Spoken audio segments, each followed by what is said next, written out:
Warning, this episode is filled with spoilers for the Purge Election Year. So if you haven't seen the movie and don't want to be spoiled, then stop listening now, go watch it, and then come back and listen. Otherwise, if you don't care, keep on listening.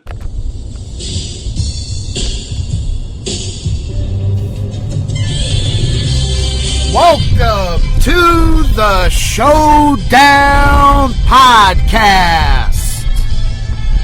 This week, we are live in Brad's car for our Purge Election Year Review Spectacular.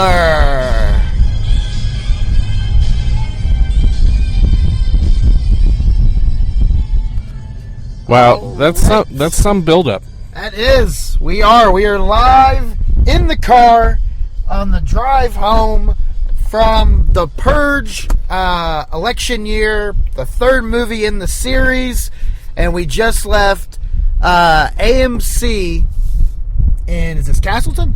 Yeah. The Castleton Square Mall in Indianapolis, Indiana. We are leaving an advanced screening. We are on the way home. We just watched the movie, and Corey, what were your initial thoughts?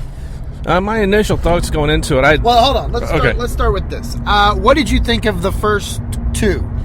I did not like the first one. I thought the first one had a lot of plot issues with it, as far as the whole family and just random things that they would do throughout the film. It just irritated me. Such as? Oh shit! It's been so long since I watched it. I don't remember the exact issues. My biggest issue with the first one was the fact that the guy made his entire living off of selling these security systems that were supposed to be unpenetratable, and all it took was a pickup truck and a chain to bring down the entire security system. Yeah, I think that may have been one issue I had with it too. I mean, just random things that the family would do, and it's just like, you guys are fucking morons. It just irritated me to no end. And then the second one, though, Anarchy. Yeah, so that one really changed my thoughts on it. Not on the first one. It didn't change my thoughts on the first one, but it changed my thoughts on the series itself.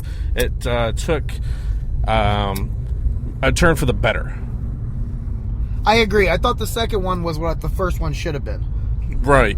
I mean, because you actually get to experience it, what's going on. Well, yeah, because I think in the first one, some of the most interesting parts were where they were watching the TV and they were showing the purging going on around the cities and stuff. Right. And it gave you more of a feel of what it's like, more intensity. And so I really like that one a lot better.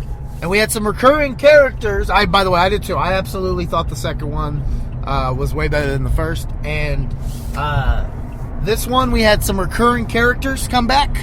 Yeah, I don't even remember their names. Most Bishop. of them. He was returning. He had a brief appearance in the second one at the end, but he... Oh, okay, yeah. He is the gentleman who, from the first movie, survived the night and helped start the kind of the rebellion. Yeah, and then also, I don't remember her name, but there was the girl that was also she was part of that group that got saved at the end of the second one. Oh, the one that, okay, yeah, the girl whose boyfriend gets murdered, and then she's like, I want to purge. Right. She ended up being in this one kind of somebody that saved people and took them to this underground safety area. Oh, no, then that's the different one. That was the girl's daughter then. Oh. Because the girl I was thinking of was the blonde whose boyfriend got murdered in front of her at the compound thing. Yeah, who are you? Then you're talking about the girl's daughter, right? I'm talking about the one that was like the nurse. Girl? No, she was. Yeah, I guess she was. Oh wait, was she? Okay, so she was the kid. She was in the second one. Oh, holy shit! I didn't even put that together. Yeah, she was the one from the second one who was obsessed with all the rebellion stuff. Maybe so. Who listened to the Bishop guys? Yes. Or that one that's radio broadcast all the time? Yes, that's correct. Well, why don't you give us kind of a synopsis as to what we just watched? A very intense film. It starts out, let me see, where was it? That showed you in the beginning a woman with her family all tied up, played by, I think her name's Elizabeth Mitchell. She was on Lost. She was also on the remake of the TV show V. And the guy that's going to kill them all leaves her, and kills the rest of her family. And because of this, well, it's a purge game, right? Where the mom has to pick who survives, right? Yeah, something like that. They never really fully explained that, which was fine. You just find out. You jump ahead several years, and you find out that she's a senator. She's a senator, and she's running for president, and she wants to get rid of the purge altogether. Mm-hmm. So, there's also a group that is wanting the purge to happen, and it's backed by the guy that she's going against. Actually, the guy that she's going against... Well, it's the new founding fathers. Yeah, he's one of the new founding fathers. Yeah, the guy that she's going against is. And he... and they set up a safe house for her, for the senator, because that FFA has said, hey, there's no restrictions. Well, that was kind of the big change to the purge. Right. This year was that now, in the previous movies, all level 10 and above government officials are given immunity, so it is still illegal to murder them. And this year they've removed all that, basically as a way to assassinate the senator. Right. And it starts to work. They because they set up the safe house. Actually, she had people that were betraying her. Well, but before that, we also met Joe. Oh, yeah. And I'm not going to know his name, so we'll just random Hispanic names. Rodriguez? I forgot what his name is already. Rico? Sure. Okay, so Rodriguez, Joe. Joe was the friendly black local deli owner. Joe was also played by Bubba Gump. Yeah, and the guy you knew was going to die. Yeah. Right? I mean, come on. Yeah, he had and he is very good friends with the girl from the previous movie, the nurse. Yes. And they have a deli where they're kind of harassed by some local... What did you think of the girls? I thought they were little bitches. They were these teenage girls... cunts. There you go. These teenage girls. By the way, they had a C-bomb right out the gate. Yeah, they did. This one. These girls dressed up in Catholic schoolgirl outfits who start to steal some candy, and when they're confronted, they're just awful people. And they're pretty much everything you would expect out of rich, because they seem to be rich, right? Yeah. At least they came across. I mean, obviously, probably in a private boarding school that has them dressed like Britney Spears. Yeah, most likely. And they cause some trouble and tell them they'll be back, and then we move into the safe house. Yes, and don't touch the mic. Sorry. The safe house, yes, it's basically her house. I mean, it's not really a safe house. They offer her the safe house that's fully guarded and everything else. She rejects it because she thinks she will lose voters if she treats herself as one of the high government up officials, and takes all the security measures. She wants to show herself as someone that represents the people. She's just like them. Yes, so she gets, we are reintroduced to our hero from Anarchy. I don't remember his name. His real name is Frank Grillo. He was Crossbones in the Winter Soldier movies. Okay. The Winter Soldier movies? Yeah. He was in Civil War too. Oh, okay. He is now a head of security for the senator, and still overall a badass. Yeah, and he returns from the second one as well. That's what I just said. We were reintroduced to our hero of the second. Oh, I didn't hear you say reintroduced. Yes. The heat is starting to get to me in here. We had to turn the air off because it was blowing. In case you didn't notice in the beginning, and now it's like a sauna in there. What was his name? That's his name in the movie? Yeah, you should be doing this, by the way. Well, hold on. Yeah, you are driving. I will say this about the movie. Let's get to our thoughts at the end. So, yes, we are introduced to name coming soon. The badass martial arts guy who's like the mercenary and is now the head of security. He discovers that there has been a breach, which was by his best friend, if you remember. Yes. The guy he was really close to, for money. He has promised money for giving over the senator's location. And the new founding fathers discover them. They take out all of the outside security, which has also been put on a loop to confuse the badass, Frank Grimes. It just says on IMDb, his name is Sergeant. Sergeant. Oh, he had a name. He had to have had a name. Are you checking the second one? Yeah. Check the third one. See if maybe. No. I checked that one too. Oh, okay. So the sergeant. So he gets the senator out with a trap door that he had installed that nobody knew about. Which, where did that lead them to, by the way? Was it just to the first level of the house? It went out to a lower level, but then there was a door that led outside to an alley or something. Well, I mean, how did they not know that entrance was there? How did they not have people there? That's what I'm saying. Like, how were there not people just in that area already? And how did she not know about it? That hole was there? No, I knew that he had put the hole in because he said, "This is my secret." I'm saying she would know exactly. I don't know. I felt like that was a little weird. Yeah, now that we talk about it, it does sound But they do weird. get out, and they hit the streets, and they encounter Joe. Oh yeah, that's Joe right. in the game, right? Because first I guess they encountered a bunch of Russians dressed that had come over here to take part because they thought it was a cool thing. Did you find it weird? People? Okay, so yeah, they're we don't know they're the Russian kids though. We actually met them earlier in the movie from the news report at the airport where people are flying. Called it murder tourism. Yeah, something like that. Or tourist murder, something like that. That's how the press took it. Yeah, it's a thing where now foreigners are flying into our country from all over to participate in the Purge. And they interview these Russian kids on the news who are all excited. Again, just awful people. They do a really good job of finding like perfectly awful human beings. Yeah, and if you hate Russians, this is right for you because they get slaughtered by Joe. Hold on. What? Don't get ahead of yourself. Oh, sorry. I got excited. Because, they first encounter the clowns.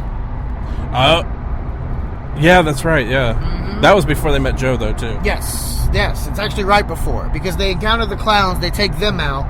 Then they are succumbed, like... Two of the Russians. Well, yeah, did you find it funny that, like, when... Because one of the Russians was wearing the very popular from the poster, the, I called him the, what was it, the possessed Satan George Washington. Or like an Uncle Sam, yeah. Because he had more of the Uncle Sam, like, gear on. Yeah. Like the American flag suit. Yeah. It was that mask. Did you find it weird people cheered them when they came onto the... Yeah. Like, what the fuck? Seriously, people? Well, not just that, but then I thought it was great that they cheered them because America! Yeah. And then all of a sudden, it's all the foreign kids. Yeah. Oh, and not only that, then they all get slaughtered, and I think they cheered them, too. Yeah. So it's like, you guys are just as bad as wrestling fans. You cheer the bad guys, and then you cheer the good guys in the same match. They capture the senator and sergeant, and they have them basically on basically all dead to rights. Yep. And that is where we are reintroduced to Joe and Marco as they have... Oh, you remembered his name? No, I'm just... is that his name? I don't know. I was just going with random Hispanic sounding names. Sound good. They had been sitting on the roof protecting Joe's building. The teenage girls had already shown up in a tricked out Camry with a bunch of Christmas lights.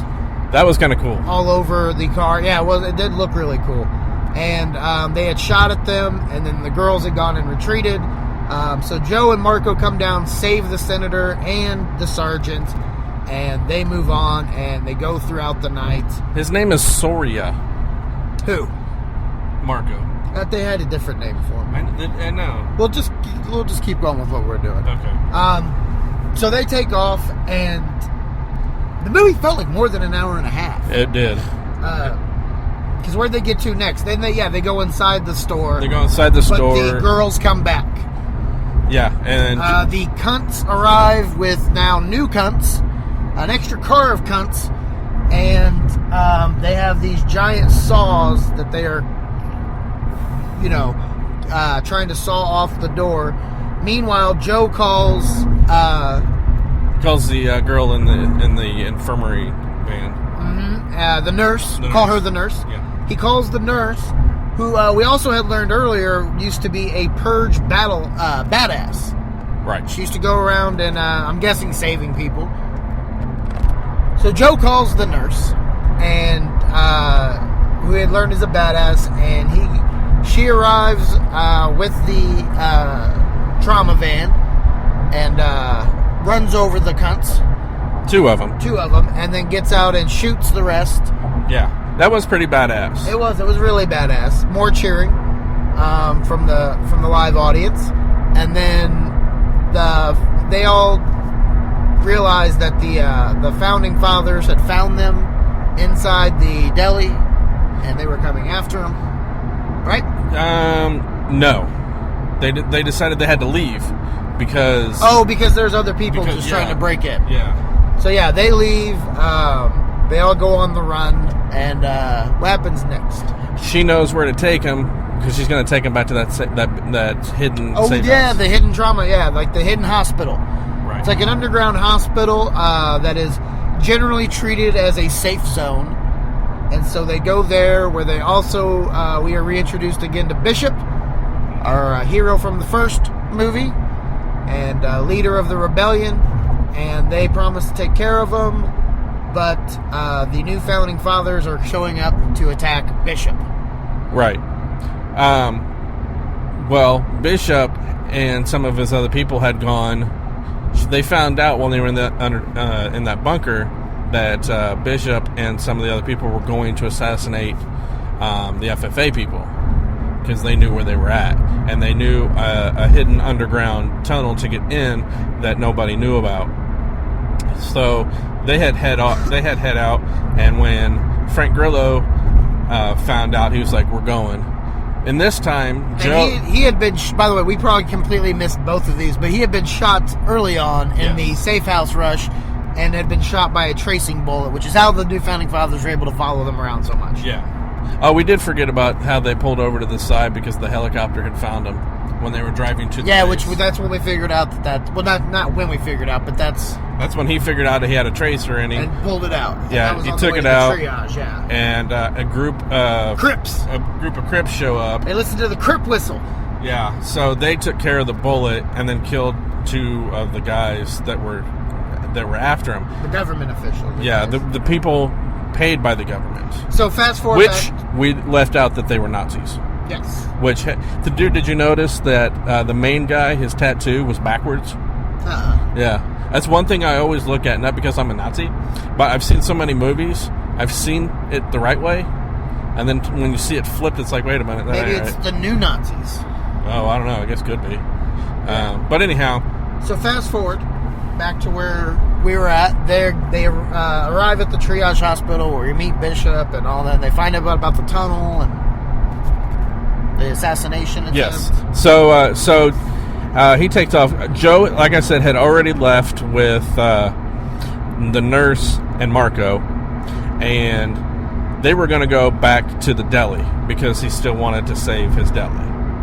And when they were going back, they saw a bunch of semis heading back to where they were coming from, and they called back and said, "Hey, they're coming at you." And those are the same semis from the second one, which I thought was an awesome part of the second one. Yes, which was never used in this one.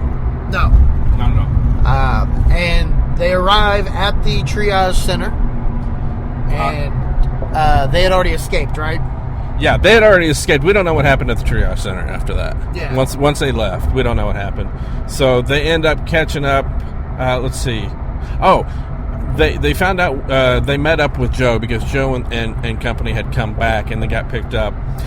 While doing that, the ground patrol of those Nazi guys slam into their car, knock it over, steal the senator, kidnap her, and then the guys, Frank Grillo figures out where they're at. So they went to the church, which is where the new founding fathers hold a mass purge, which is where they basically just kill a bunch of people together, as old white people will do. Yes, I tell you what, I've never hated a group of people more when watching this. It's like, you guys. I hated them the same amount before the movie. I didn't take the movie to do it. Old rich white people can be the worst at times. Oh, that's true. And they have Lawrence, who is a drug addict, that the creepy pastor. Yeah, that dude was pretty creepy. Mm-hmm. And he looked like a zombie from Thriller. I thought from Walking Dead. I was going a little bit more current. Well, either way. Can I do it? I do it while I drive? No. That does not happen. I think it can happen. That does not happen while we are recording in the car. Oh, this is I might wreck this for the good of the show.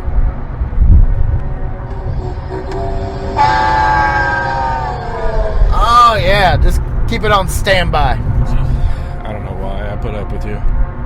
So they go to the chapel. They're going to the chapel. They split up. The group split up once they get there, and so they can come around from two different sides. One group, Frank Grillo's group, ends up in a balcony. They take out a bunch of people. There was a sniper shot as the senator was about to get sliced. Dude that's in charge of the whole FFA is about to slice her because they're all going to take turns. And he gets sniper shot from the balcony. And then gunfire ensues, and the rebellion stands tall. The rest of the people kind of flock out of the Coliseum. Would you say they got the flock out of there?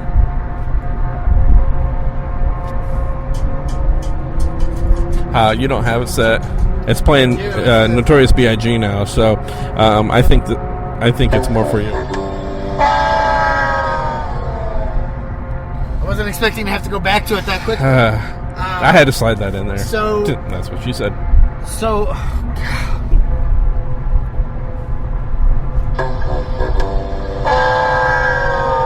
you might as well just keep that turned up because I'm going to crack off as many of these as I can. So they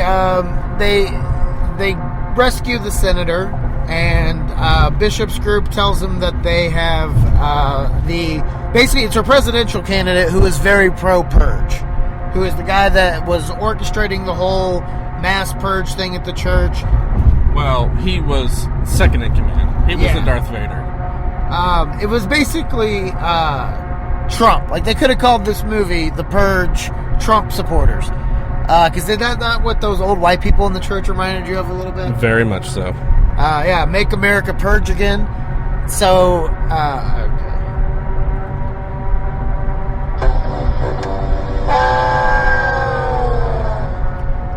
so the senator is begging them not to kill him because she doesn't want to have a presidency that's, started on murder, because she feels like it's a little hypocritical. So they agree. They let him live. And then they also get taken down to a basement room where they find more innocent people that were going to be purged. Yeah, so they start to free them, but at the same time, more shit's going down. Yeah, Bishop is right outside. No, wait. No, I take that back. No. They try to go outside the door to get a car to leave. Yep. And all the land Nazis are out there. Yes, and the Bishop ends up getting shot, but then sacrifices himself by... He crashed a car into another car, which squashed two of them. Yes, and that leaving one. Just left the big Neo... I can't think of his damn name. The dude from X-Men. Okay. Patrick Stewart. Oh, Patrick Stewart, yeah. The Patrick Stewart. The Nazi Patrick Stewart. With the backwards tattoo. With the backwards tattoo. And he and the sergeants have a battle. They run out of bullets. To the death. They run out of bullets, so they decide to beat each other up. Yep. And which worked for the crowd. They were cheering for that for some odd reason. Mm-hmm. And the sergeant stabs him and kills him. The neo-Nazi's dead. So after he gave him a nice cut across the face and looked like the Joker. Yeah, very much. And then that was the night, right? That was the purge. And then at the end of the movie, goes ahead to 2 months later, which now we know the purge is held in September. Because it was 2 months later. It said 2 months later, but it was May. It said May. I was paying attention to that because I was wondering when the purge actually took. Elections in May. I know. That's interesting. Okay, so apparently the purge is in March. Yeah. So wait, don't we kind of already have the purge? Isn't that St. Patrick's Day? Oh, I don't think so. No. Yeah, I think I have. Yeah, you're gonna have to file that one.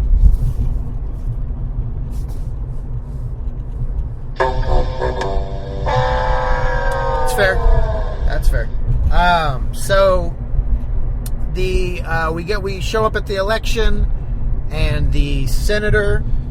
We find out she wins. Yep, she we did forget to say that Joe died. We said it. Well, we said that because we knew. Yeah. They knew. Yeah. They'd never seen the movie. They still knew the big lovable black guy was gonna die. Yeah, he died and then ended up leaving the deli to Marco.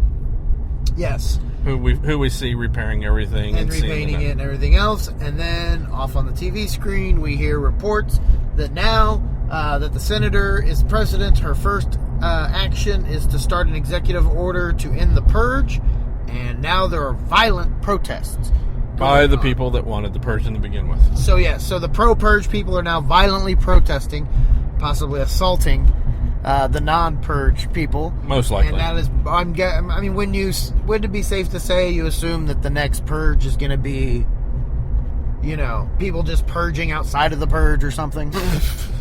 It's just going to be shots of Watts and Ferguson and L.A. It ended as the credits started to roll. They started playing David Bowie's "I'm Afraid of Americans," which I thought was a great touch. Not only is it a great song, but it's a great touch on the end of the film. What did you think of it? Of the movie? Yeah. I'll take you go first. Okay, I really liked it. Okay. It was intense. I don't know if it was because of me not being sober, but I thought that it was very intense throughout the entire thing. Even the scene where the girl tries to steal a candy bar. I don't know if you noticed, but the music played a really important part throughout this whole film to make those scenes intense. And just in the scene I was talking about, she tries to steal the candy bar, and Joe comes around one side, and Nurse comes around the other. And the way the music was playing, and the looks at each character, it was really freaking intense, and that goes for the whole movie. I give it. When I rate movies, it's really hard for me to give 5s, which would be a 10 out of 10 if you double it. Some sites are halfway. So I can't give it a 5, but I do give it a 4.5 out of 5. All right. So 9 out of 10. If you can't figure out how to do that. What about you? Did you say a what out of 10? A 9. Okay, I thought you said 9.5. No. I enjoyed it as well.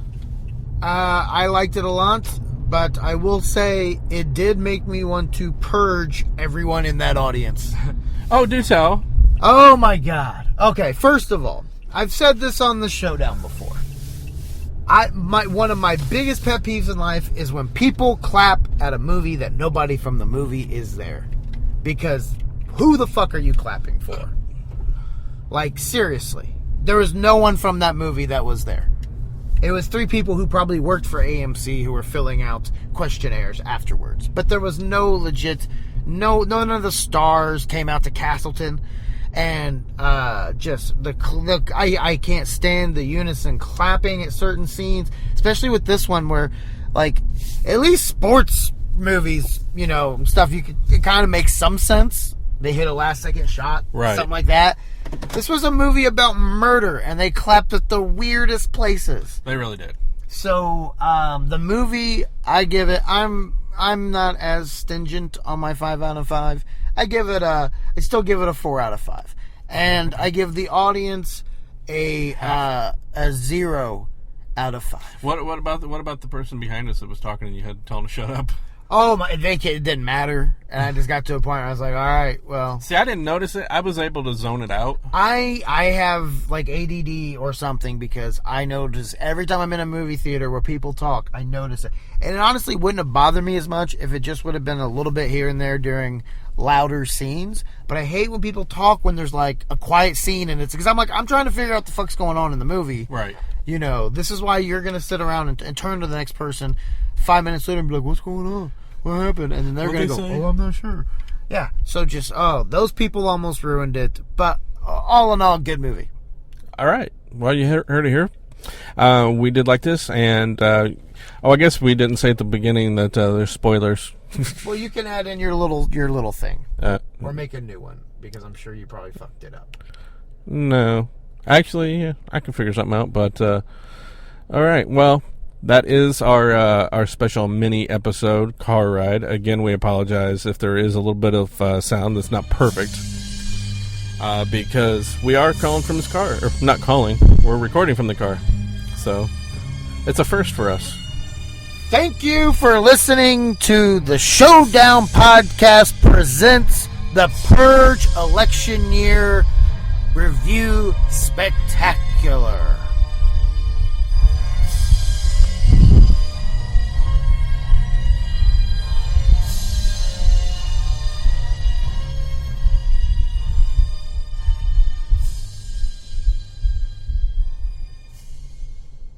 Praise be in Purge.